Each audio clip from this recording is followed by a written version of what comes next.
Good afternoon. I'm Congressman Seth Moulton from Massachusetts, and I'm sure everyone's wondering, okay, why the hell did we get this guy? There's 535 here in Washington. Why am I here? I'm not entirely sure myself, but perhaps it's because as a Marine veteran and also someone with an undergraduate degree in physics, I love the intersection between defense and technology. Having an undergraduate degree in physics, of course, means that everybody in life who sees my resume and not my transcript makes me sound really smart. It wasn't that long ago that the government and DoD in particular were leading the very edge of technological innovation. That's obviously no longer true. In fact, the private sector is leading in the majority of defense-relevant emerging tech. But what hasn't changed is the strategic imperative of that innovation. It drives our economy, and it powers our military. It keeps us safe. For the first time in decades, we have a country that is a real technological competitor with us. That, of course, is China. And much of that innovation they want to use in military applications and, frankly, in anti-democratic ways. So we have to out-innovate them. We need new solutions to access innovation outside of government, to pull it into government, and to incentivize the kind of R&D that is most beneficial to our national security. SBIR is not a new program, but it has new relevance to the defense community under these circumstances, in this new world. And that's a reason that over 50% of SBIR dollars awarded across the U.S. government are from the Department of Defense. It helps us to access the best of what makes American innovation so special. This kind of R&D, I think, is America's secret sauce. I want to issue a special welcome today to PSI, a company headquartered in my district that has received numerous SBIRs and spun off numerous successful technologies. They're working on high-temperature composites for hypersonics and already have advanced lithium-ion-based energy storage for unmanned systems. They're a phenomenal example of the kind of innovation occurring all over this country, but, as I'm particularly proud of, especially in Massachusetts. SBIR is a vital program, but it does raise some real questions about how to optimize it. It's received a number of criticisms that it hasn't innovated and changed enough to meet the new reality of getting companies through the valley of death. How do you ensure that you're putting money towards the right projects and towards the technology that both matters and can quickly mature, the technology that we can not just conceive of, conceptualize, and make work in the lab, but actually get out to the warfighter? And how do we better protect the technology developments occurring in small businesses from exploitation by our adversaries? We all know that that's China's playbook, is to get into companies all over the country, get into DoD, and steal our ideas. So I'm excited about our panel. I'm sure that you'll get into these questions and many more. And I'm grateful for all of you being here today for a very important discussion. So thank you for your participation. Thanks for all the innovation that you do or contribute to. And with that, I'll hand it over to our expert set of panelists. Thank you. Bryan, thank you.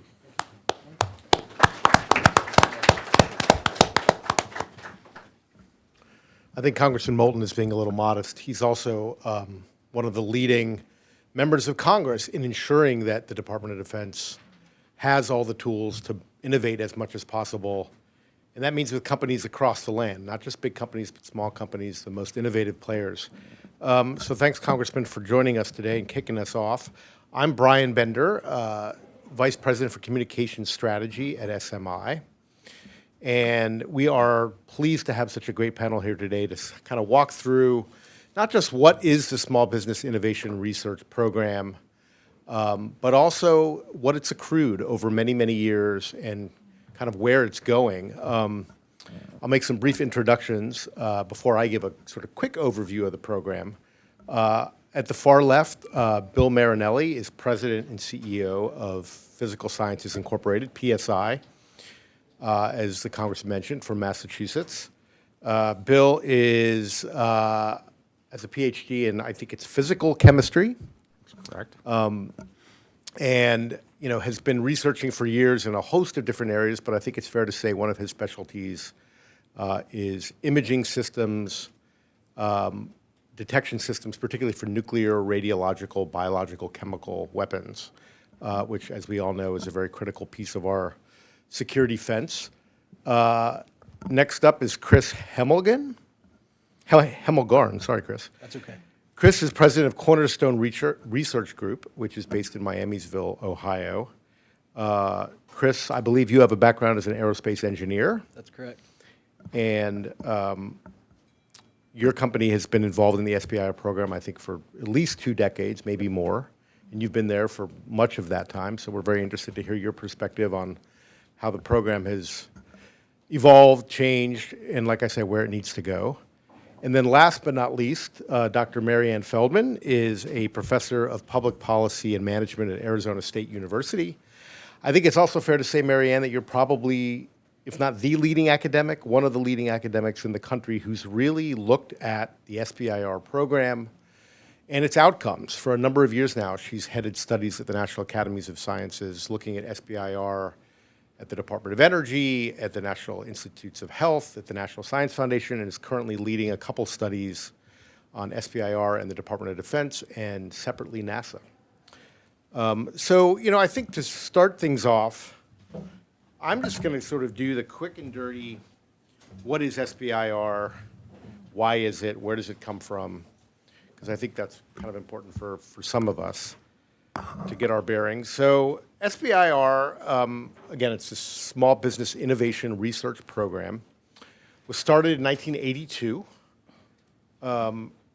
And, its main focus really was to find small, innovative companies across the country and try and encourage their innovation, particularly to meet federal needs for agencies across the government, all of which, I think it's about a dozen agencies that take advantage of the SBIR program. About a decade later, SBIR evolved, and a new program called STTR, so the Small Business Technology Transfer Program, was started by Congress, and that's really focused on universities, so tapping into universities, federally funded research centers, so that they also could develop some of the most innovative ideas, but not just play with them in the lab, figure out ways to develop those, mature them so that they could be transitioned into real life, into real programs. Congress has always played a very critical role in this, in not just making sure that this program is funded, but in, continuing to do oversight, making sure that these programs are a worthwhile investment of taxpayer dollars and that the taxpayer is getting something out of it. Couple statistics, about $4 billion worth of SBIR and STTR funded in fiscal year 2023.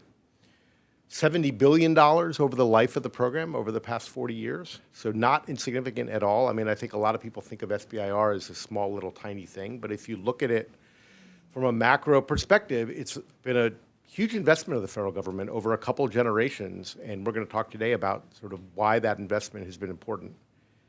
One other statistic, 9,000 companies just in the 2-year period or 3-year period, 2019 to 2021.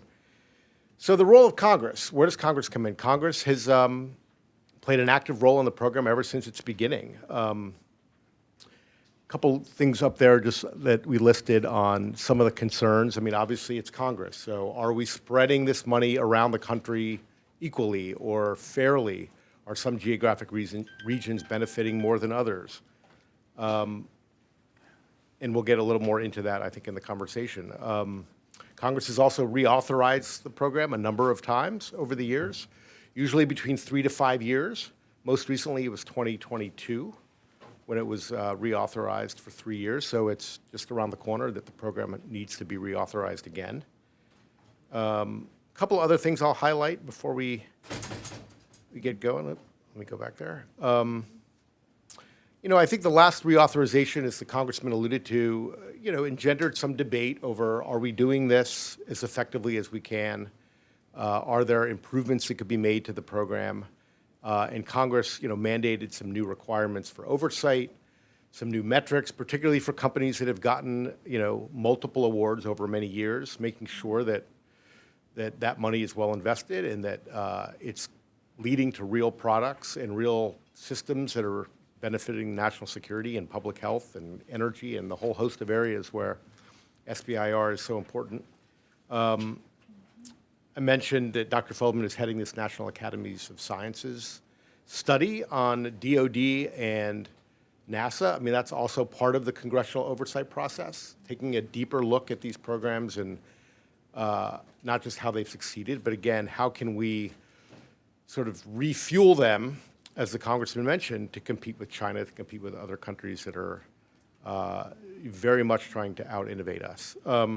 So, I hope that gives you guys a little bit of an overview. Obviously, we'll have a deeper conversation about all this stuff. Dr. Feldman, maybe we'll start with you, and you can give us your overview of the program and kind of the focus of your research. Right, terrific. Thank you, Bryan. Okay, well, it's wonderful to be here to talk about this program that I've basically been studying my entire career. And so as Bryan mentioned, part of the co-chairing the congressionally mandated study of the SBIR STTR program, we have volumes outside if you'd like to take one home, or you can find them online. And so I want to sort of give you, I'm an economist, sort of this view of how we situate the SBIR program in the larger American system of innovation. And really, SBIR is an incredibly important part. It is, first of all, important to recognize it's the largest entrepreneurial support program in the world. And right now we talk a lot about user-driven innovation, and really this is use-driven research to address mission needs. It does include universities through the STTR program, but also many subcontractors on the SBIR itself. And I think it's important to recognize when this program came into existence in 1982 that there had been some work by an economist named David Birch, and he talked about gazelles, these really fast-growing companies. And David did not have data on the age of the company. So people felt that he really conflated small firms with young firms. And this has been sort of a constant debate that's been ongoing in the literature. I have to say, not only is this the largest program, but it is perhaps the most studied program in the world. And the reason is because the data are quite good. And so we're able to follow companies and projects over time. One of the things we've discerned is this is not a linear pathway.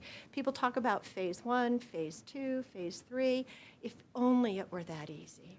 But innovation really takes circuitous routes to realize any societal benefit, and we need to be encompassing in our view.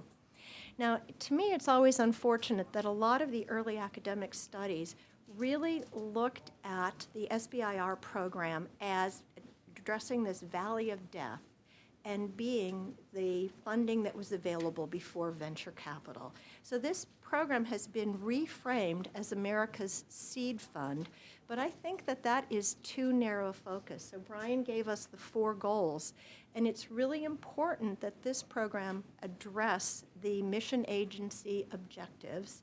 And also, this program is important because it increases the diversity of the federal contractor base. And so when we trace outcomes, this is always a conundrum. What is the most appropriate unit of observation? So is it the project, and that is what actually gets funded in a phase 1, a phase 2, or is it the technology? Because really what we care about are new technologies that are going to be useful. And technologies may involve multiple SBIR awards. But also, it's easier for us to track companies. And companies are the units that receive the award. But we also have principal investigators. And principal investigators are the human capital that actually conducts the research. And so we sort of play back and forth with these. Now, this data is so good. And so we have 31,410 firms that have been awarded SBIR funds since the program's inception. It started in 1982. The first awards were made in 1983. And so economists love to deal with normal distributions, bell-shaped curves. Well, this defies all of our expectations. And so really what we see is this long tail. The maximum number of awards is just under 2,000. That's to any one company. The median number of awards is 2, which makes sense, phase 1, phase 2. The mean number of awards is 6.5, really skewed distribution. Now, what most people do, because we want to use econometric models, is we truncate. And so most studies are not looking at this long tail of the distribution. And so to me, this was sort of an interesting phenomenon. Can we investigate this? So the process that we have, and let me just acknowledge Gail Cohn, our study director, is here in the audience. We have pioneered this way of providing a data analytic method for studying firms. And we use these sort of 10 different sources.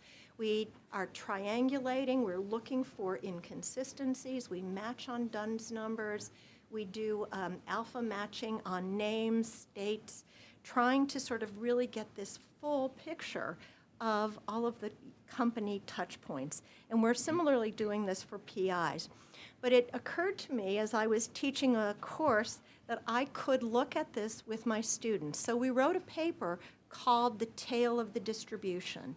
And let's look at those firms that we usually cut off, the ones that are known as the multiple award winners, the frequent flyers, different names pejoratively as mills. But, you know, really, like the fundamental question we need to keep in mind is how do we best fund risky ideas that are going to advance the national interest? And so there are many reasons to have repeat transactions. A lot of entrepreneurial firms, they're the fruit flies of industrial organization, right? They don't last very long. And so do you really want to, sort of trust these firms? Program managers will develop relationships with firms. They will know that they are stable and that they're secure. And also firms develop specialized capabilities that are suited to the agency mission. And as we looked at this, what we found was that these frequent award winners provide a platform to organize innovation. And we looked at patents, we looked at the introduction of commercial products, and we looked at spin-off firms, so firms that were actually allied with these multiple award winners. And we found significant activity. There's a lot of heterogeneity between individual firms, but they are productive. And then we thought about, well, is the unit of analysis really the company, or should it be the principal investigator?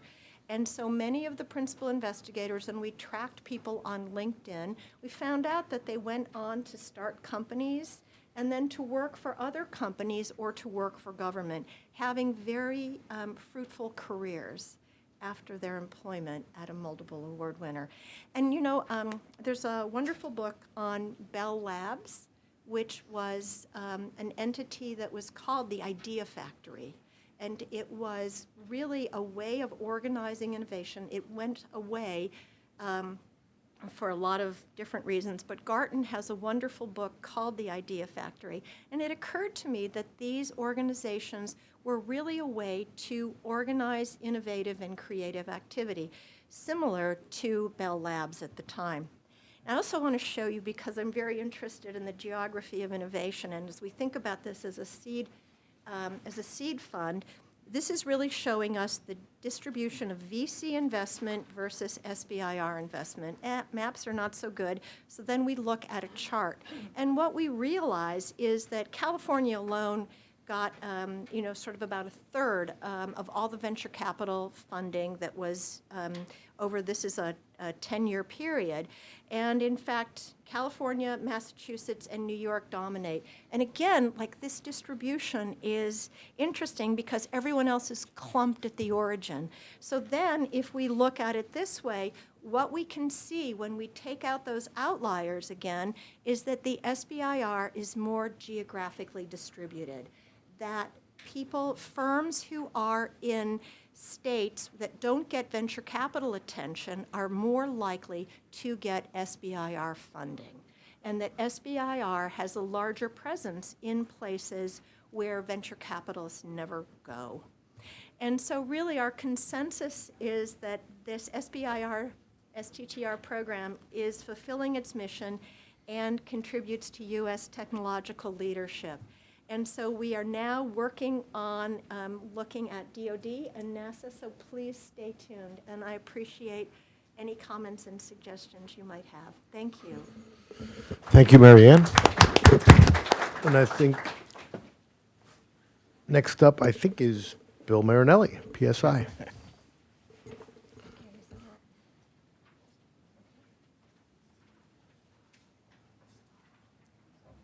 So, good afternoon, and thank you for coming. I'm going to talk about my company, Physical Sciences Incorporated. I'm going to just talk a little bit about it. My real mission here is to tell you how we interact with the SBIR program.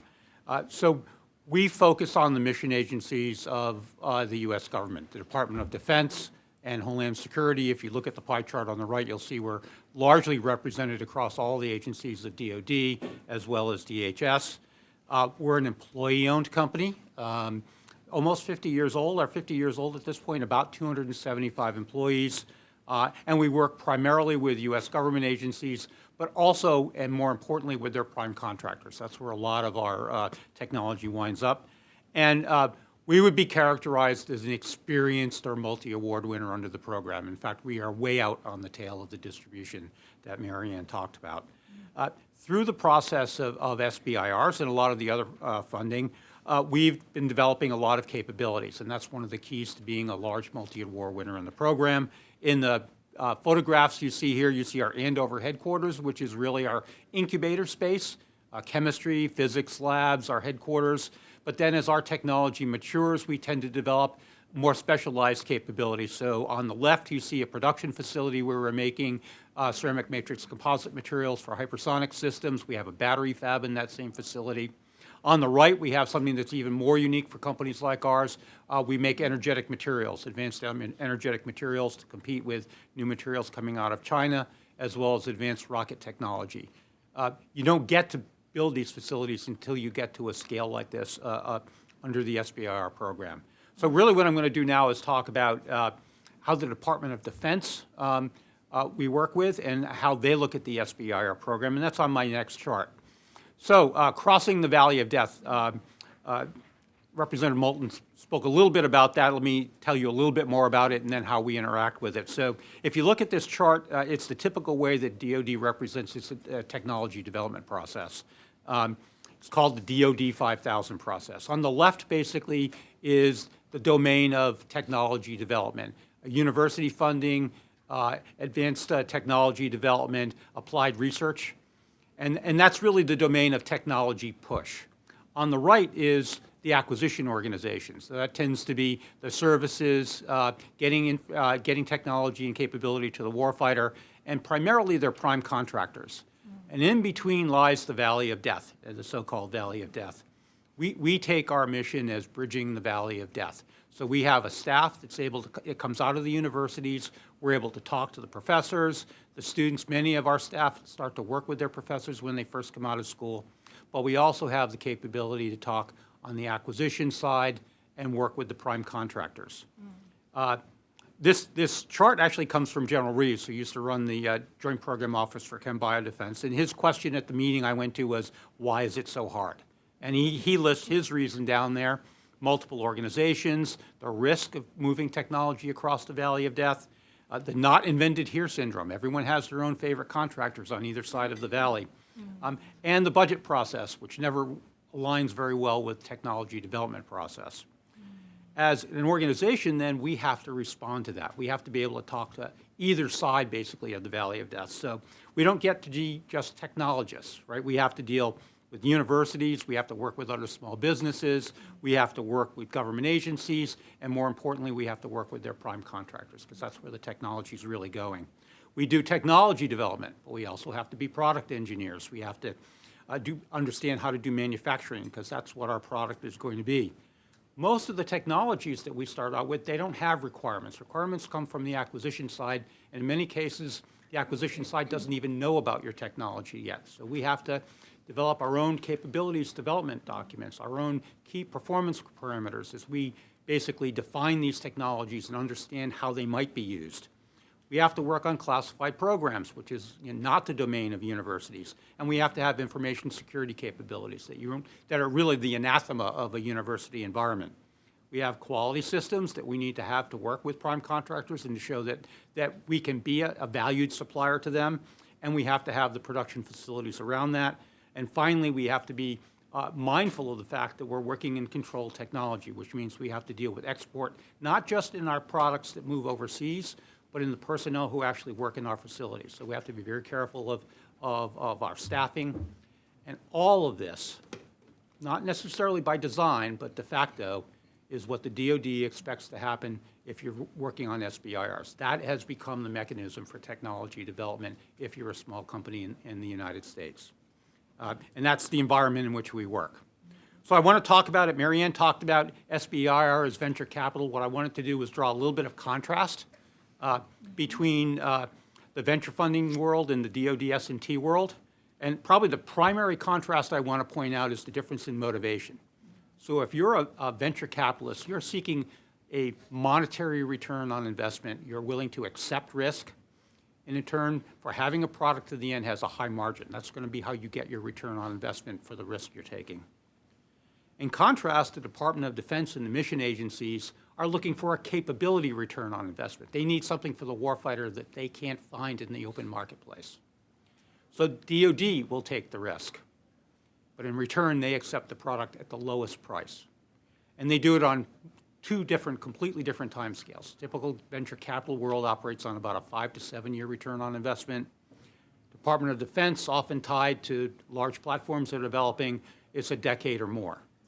And so right away, you have a mismatched expectation between the venture capital community and the DoD S&T world in terms of both investment return and time on that return. And that's important. If you look at the different timescales and the different, essentially, processes, that's shown in the center here, where I've lined up a typical plot that you'll find graphic on venture capital. You'll see angel, seed, Series A, Series B. These are all in the venture capital world what's used to define the different stages of technology development. And if you kind of squint and look a little bit more carefully, you'll see the milestone A, B, and C aligned pretty much on the technology lines that you see in venture capital. And true enough, when you look at seed funding, and if you look closely, you'll see the typical seed fund is about $1.4 million, which is pretty well aligned with what you would get out of a Phase 1 and Phase 2 SBIR for kind of a straight technology development. But in order to get your technology adopted in the mission agencies, you really need to be at the milestone B point. That's the technology transition point. And so what's missing? What's missing is Series A, which is about a factor of 5 to 10 more in funding than you'll get. There are some programs, second Phase 2s, Phase 2Es, direct to Phase 2 programs to try and make up that gap. But fundamentally, there's an issue with technology companies that have a good idea finding that next level of funding to meet that milestone B decision and get adopted by an acquisition agency. If you can't do that, then you wind up with a mismatch of these timescales. The companies can't survive often. They get dissatisfied with the program. The way we have approached this is not to work on technologies, but to work on technology platforms.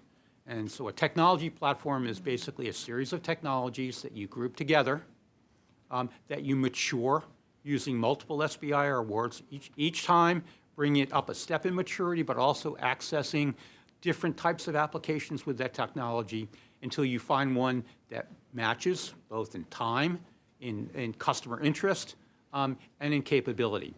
And by doing that, what you wind up doing is meeting both the monetary needs, you get that Series A funding equivalent, but you also get the right time scale since you're cycling through these, and you have the time basically to survive as an organization and move through. So I wanted to give you an example of a technology platform before I left the stage, and this is just one of many. This is an example for battery systems that we're developing right now for the United States Navy. On the left, you'll see 3 different technologies that together combine into a technology platform, a high active coating process for the anode in the battery, a non-flammable electrolyte that keeps these batteries from catching on fire in Navy submarines, and a lithium metal technology that supports the anode.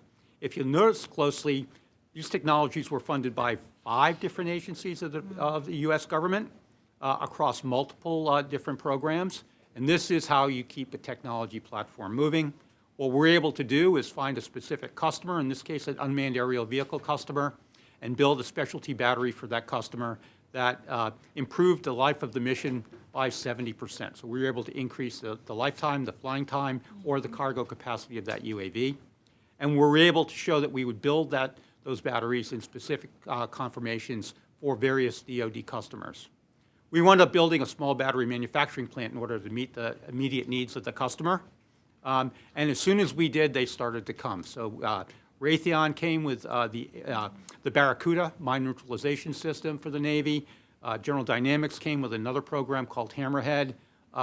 They started to question, well, we have all these demands. Can you produce these batteries? And almost right away, we wound up needing to increase our capacity by about a factor of 3 to 5. And right now, as a result of this success that we have, basically, we're looking for investment in order to grow a manufacturing plant with about $30 to $35 million. So this is what happens when you're successful as an SBIR company. But the other thing I wanted to point out is the investment that was required, and that's in the lower left. It was $14 million in SBIR funding alone. That kind of looks like Series A if you go back and look at the chart. But when the mission agency saw this, they were able to start to match that with non-SBIR funding, and that's what you see on the right, $12 million in SBIR funding, and it took $14 million to get there. The other thing I'll point out is the return on investment. If you look in the lower right there, annual revenues from $15 million to $20 million.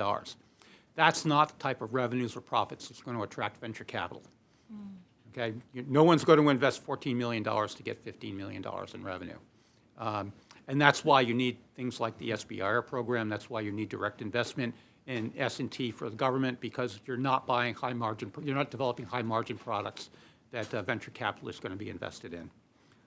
So the other thing I'm going to point out is the importance of SBIR and STTR technology to the educational infrastructure of the country. I came out of a university. I actually came out of Berkeley with my PhD just as the SBIR program started. So actually the very first proposal I ever wrote was to an SBIR. PSI alone, since the inception of the STTR program, has provided over $20 million in R&D funding to 61 different research institutions in 32 different states under the program, and that's only STTR. We work very closely with all the universities in this country for the most part, SBIRs as well as STTRs. It's just easy to get the data on STTRs, as Maryann pointed out. It is very important. That's where the technology is, and you'll notice, kind of akin to what Maryann's chart was, if you look at where the red dots are, they're located around the research institutions that you would find in this country, because that's where the technology comes from. And if you look at the concentration of SBIRs, that's one of the reasons why. Most of the companies that get founded to do SBIR work grow up basically out of these research institutions and teaching hospitals that you find across the country. So that's the message I wanted to deliver. I'm going to get off the stage basically by rehashing what I said. The only point I'm going to really make down at the bottom here is that we're the system innovators often for a lot of these prime contractors. They've given up a lot of their research and they seek to get it from others. A lot of the funding that people look at and say, where's the phase 3 money, is actually coming to companies like ours and subcontracts that are never shown on any government funding. So we're selling products to first and second tier defense contractors, and those don't show up in anyone's database. And finally, I'll point out that when we develop the technology, it's not captive to any one of our customers. So we're free to move that technology across the country to anyone who uses it, and that's one of the major investments that you get out of the SBIR program, is this innovation that you can spread across the country and is not proprietary to any one company. So with that, I'll stop, Bryan, and turn it over to Chris. Thank you very much, Bill.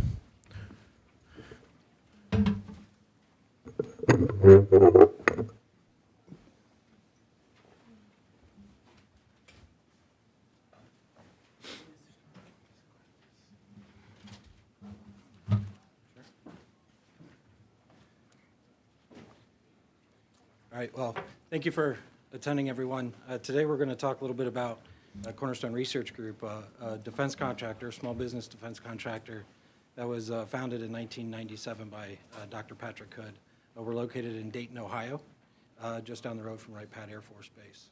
CRG when it was founded with the intent to accelerate the transition and commercialization of SBIR-derived technology products. So the talk today is going to kind of explain our business model a little bit, and then give some real examples of some disruptive solutions that we're delivering to customers to help support the warfighter as a defense contractor. But before I get into all that, we'll talk a little bit about that business model. So CRG, founded in '97, but has evolved to become the innovation engine of a much broader ecosystem. The structure we've put in place enables us to spin off new companies and graduate mature SBIR technology into those new companies as products. That allows us to bring in third-party investment without ever placing the expectation to grow fast and sell the organization on CRG. So we're able to protect and preserve that high-performing innovation engine and complement that with those spin-off companies that are optimized to deliver product. As I go through this, I'm going to be talking in context of the broader enterprise, not just CRG itself. So to talk impact, with all the SBIR funding that we've had over the years, we've also executed on over $250 million of non-SBIR money. That may be phase 3 development programs, it could be product sales, and it could be third-party investment dollars from angel investors and other institutional investors. Over the years, we've now grown to 180 employees across the enterprise, and we've, in just the last 2 years, worked with over 63 different partners around the country. 13 of those partners being universities around the country as well. And just to highlight performance against one of the more recent benchmarks from the reauthorization, CRG has produced $2 million of phase 3 for every phase 2 during that eligibility window. So that's over 8x the actual SBIR benchmark requirement for eligibility. So moving on, as an organization, we're focused on delivering disruptive solutions to the warfighter. Disruptive solutions don't typically come from just a single phase 1 or phase 2 SBIR. They actually come from a fairly nonlinear, which you've heard today a couple of times now, a nonlinear combinatorial innovation process where we leverage knowledge and know-how across programs and across domains that help us find something of much greater value than the independent innovations on their own. So you see a number of things highlighted here. I don't have time to talk to all of them, but to give you a couple of examples of what I'm talking about, the thermal protection systems in the upper right corner, that is for hypersonic platforms. This comes from a material system that we call MG resin. This material was actually discovered in a failed experiment on an adhesives program. Our team tried to get it out of the glass beaker. It wouldn't come out. They recognized the potential for the material, applied it to carbon-carbon composites. We've now had over $30 million of funding to mature this product to a point where we actually sold this portfolio to Karman Space and Defense with the intent of introducing it into programs of record. They bought the IP portfolio in 2022 and already have over $20 million of contracts that they've lined up as a result of that acquisition. The next one on the upper left there is reference to the smart tooling technology that actually came from an Air Force SBIR program back in 2004. That tooling technology is currently being used to manufacture the landing legs on the SpaceX Falcon 9 rocket. The materials used in that tooling technology, however, came from a very different program focused on a contact lens application. Our team created the materials for contact lens molding and said this might be interesting for tooling for composite manufacture. So they were able to introduce that into the Air Force program to demonstrate manufacture of the JSF inlet duct in a single piece. This technology is now also being used on several military platforms, including the XQ-58 Valkyrie that's provided by Kratos and the Cleaver palletized munition that comes from Zone 5. And then the last one I'll talk about is the electric propulsion systems down there on the bottom. So The electric propulsion, did that start going? So electric propulsion has been a part of our organization for well over a decade now. It's been it's a unique technology that takes time to mature and demonstrate on actual platforms. And so we've now had this technology designed into 3 different military aircraft, 2 of which have been given X-plane designation.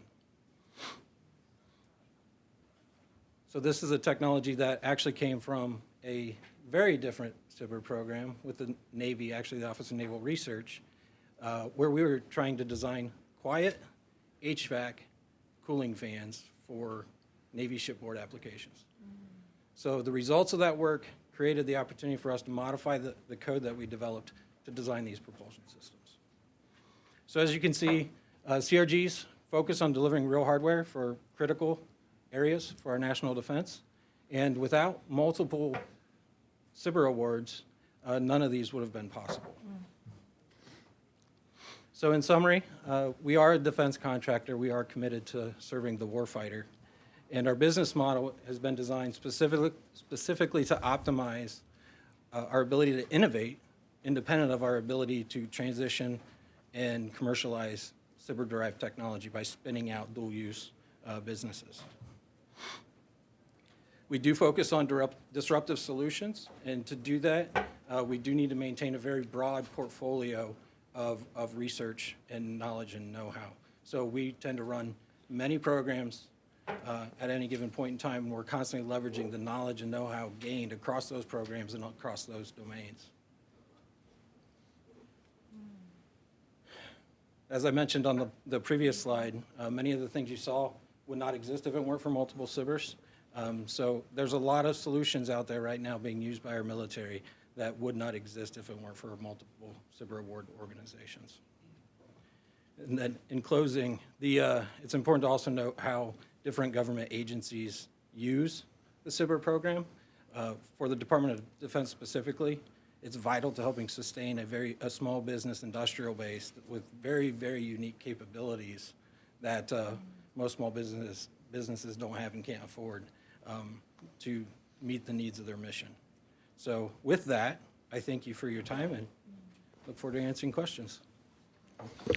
Thank you very much to everyone, to Chris, to Bill, to Maryann. I know we still have some time here for some questions. I might kick it off, but then we'd love to open it up to the folks here if you guys have questions or comments.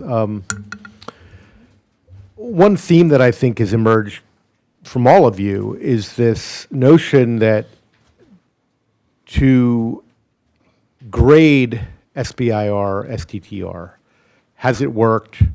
You know, what have we gotten out of this spending? There is this common thread that you can't gauge success in a linear way. You can't count SBIR award, phase 1, phase 2, off to the races, and here is some product that got kicked out at the end. And I think there's a tendency to try and do that. I keep coming back to this quote attributed to Albert Einstein, that not everything that counts can be counted.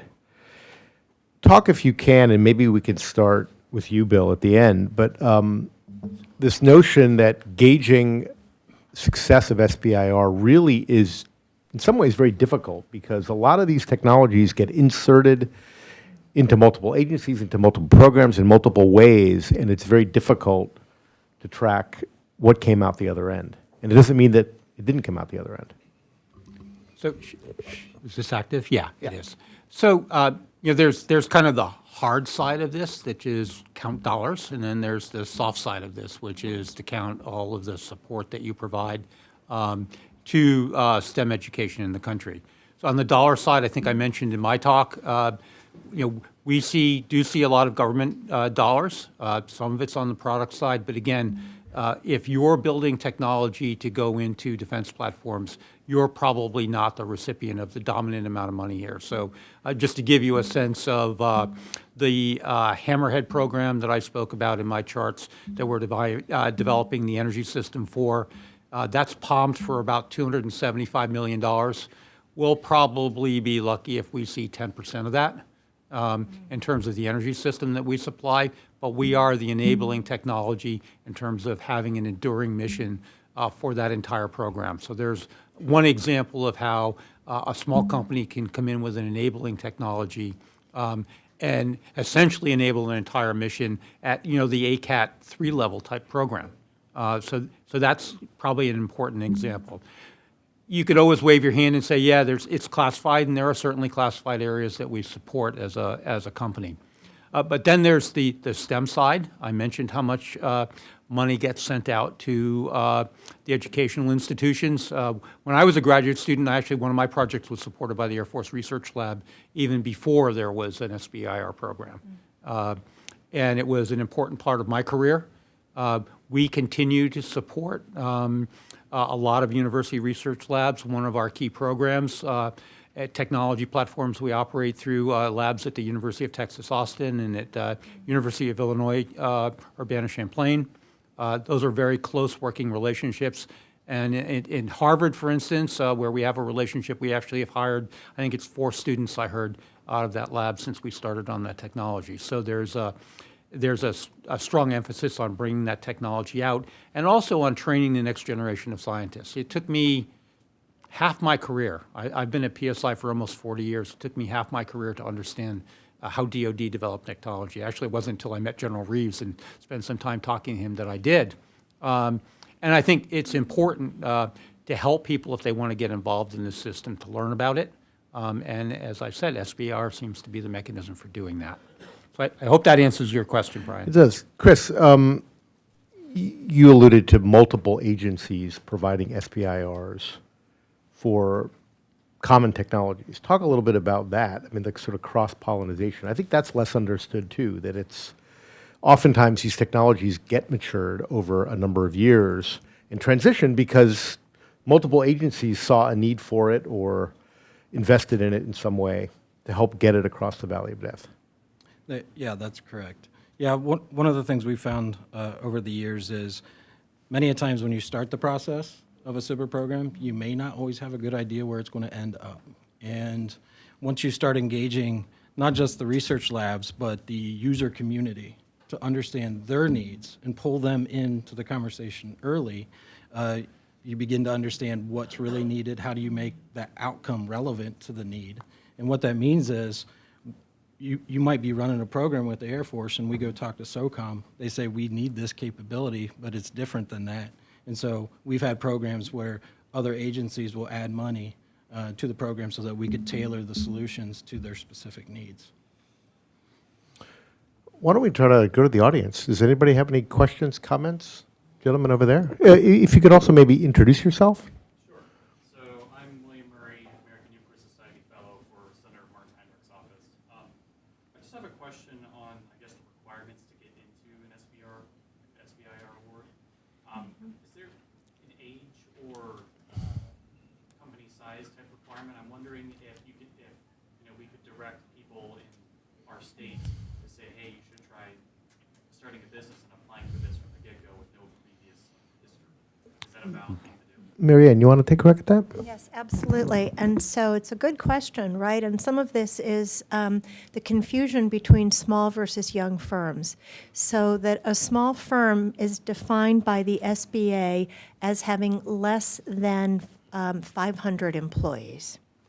And so that can be quite a large firm.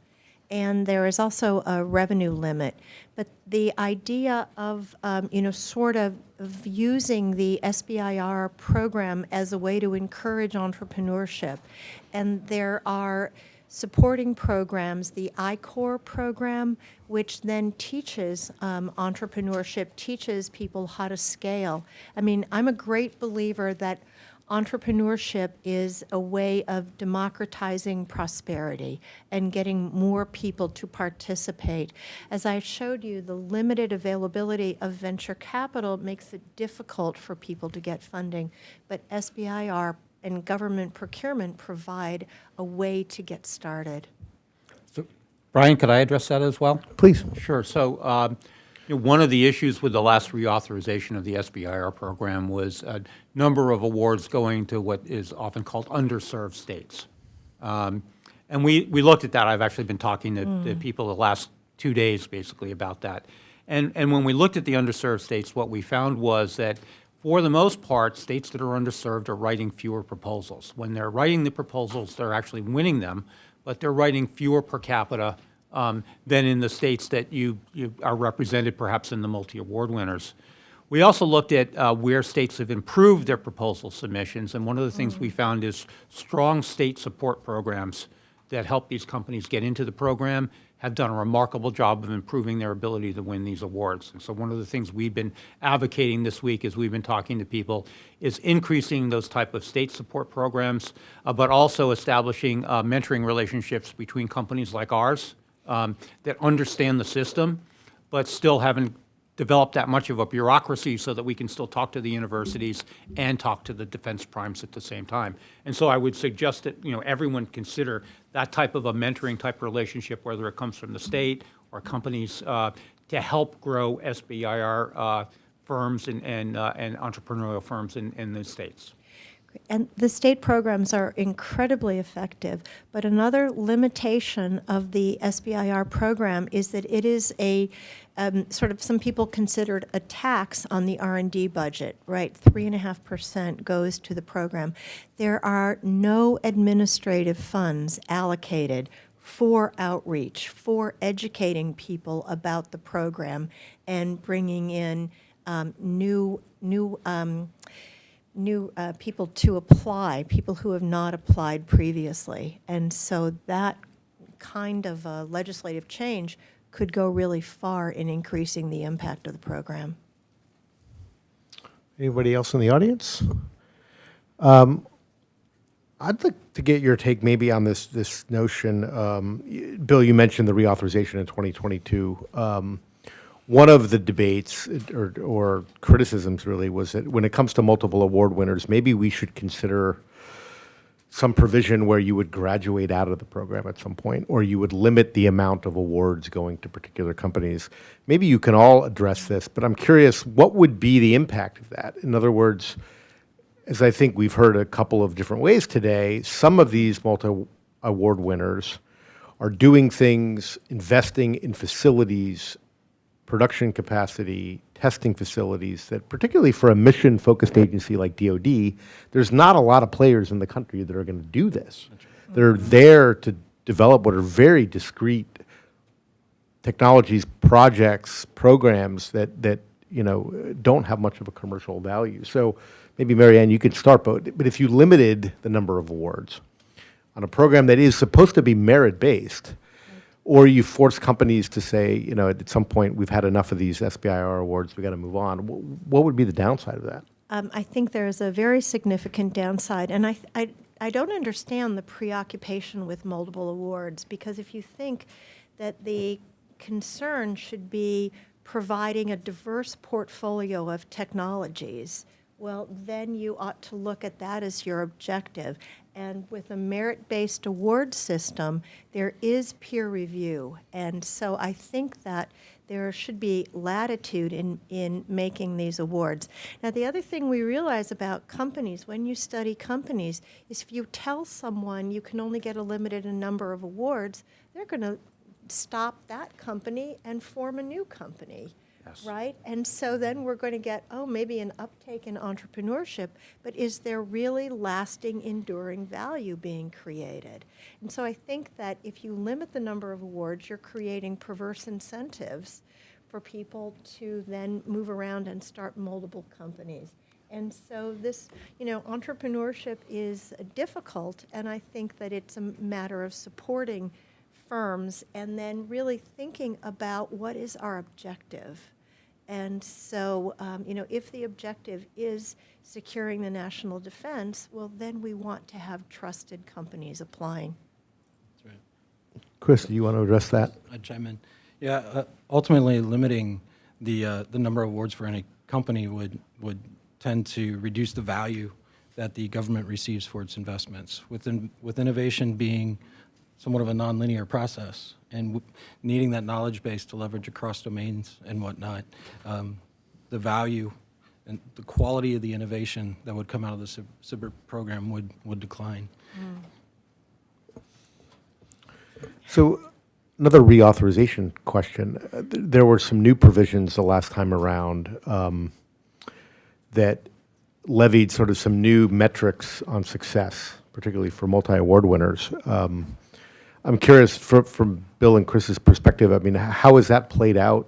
And then I might ask a follow-up question about some other sort of new oversight provisions. But Bill, I mean, have you seen a major change in I mean, what you do? we enthusiastically supported those new metrics. It's important. If you're getting the kind of money out of the program, you should be able to demonstrate that you're doing something productive with it and not just living off a constant flow of dollars.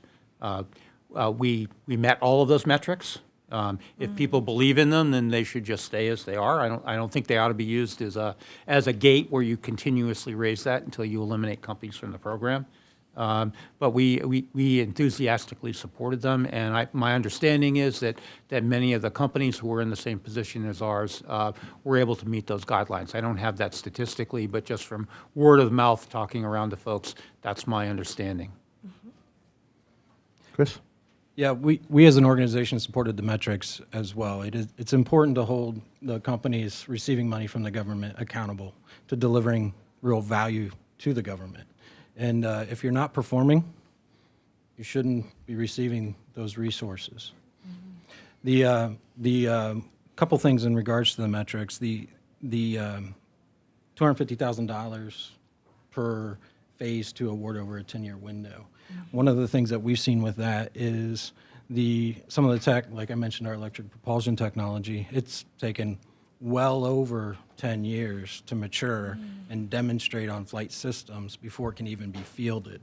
So it's a metric, while I think it's very important that we have it to hold organizations accountable, it doesn't necessarily reflect the real value that's in play because there's still a lot more to do to get the technology transitioned. Right, but at least you can sort of demonstrate that it's working. That's It's correct. evolving, it's maturing, it's getting there. It's That's not correct. sort of steady state. The congressman mentioned this in his remarks as well, but in this race against particularly China to develop, the most cutting-edge technologies, there is this concern about the Chinese pilfering our secrets, industrial espionage. You see it across pretty much every industry. There were also some provisions in the reauthorization of SBIR that called for creating a sort of more stringent system to sort of watchdog that, to make sure that SBIR companies or STTR universities are not in any way influenced by Chinese nationals or companies. Can you address a little bit what you've seen on that front? My understanding is we haven't seen a whole lot of change yet. You want me or Bill? So what we are starting to see, and it's especially with the universities as these new requirements come online, is that at the proposal stage, they're starting to require complete biographies to make sure that there's not foreign student participation in the programs.